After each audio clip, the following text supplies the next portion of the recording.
Лара, жарайсың. Қазақ әнін орындаған португалиялық қыз тыңдармандарды баурап алды. Португалиялық Лара есімді әнші TikTok'тағы тыңдармандарды таңғалдырды. Ол жүрегіңнің мың жарасын бер маған атты қазақ әнін орындап, тыңдармандарды баурап алды. Бұл туралы skifnews.kz ақпарат порталы хабарлайды. Желі қолданушылары: дауысы қандай әдемі.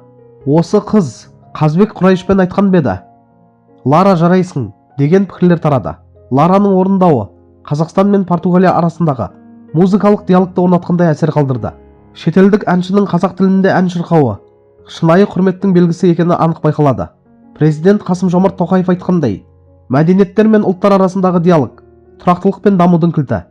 Жүрегіңнің мұңаласын бер маған, жанарыңның мұңаласын бер маған.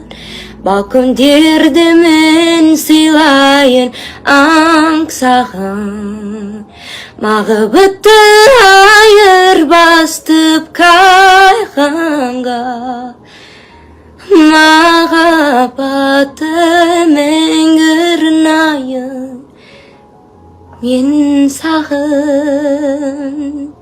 Құрметті көрермендер, португалиялық әнші Лараның жүрегіңнің мың жарасын бер маған атты қазақ әнін шынайы ықыласпен орындауы тек музыкалық туынды емес, мәдениет аралық құрметтің жарқын үлгісі деп санаймын.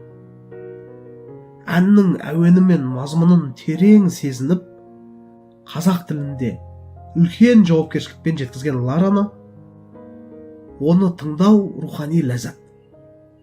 Шетелдік өнерпаздардың қазақ тілінде ән айтуы халқымыздың өнері мен тіліне деген қызығушылықтың, құрметтің белгісі. Бұл музыканың шекара мен ұлт таңдамайтынын дәлелдейтін оқиға.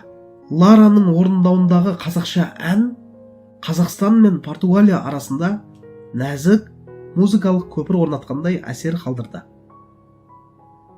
Президентіміз Қасым-Жомарт Тоқаев айтқандай, мәдениеттер мен ұлттар арасындағы диалог тұрақтылық пен дамудың кілті.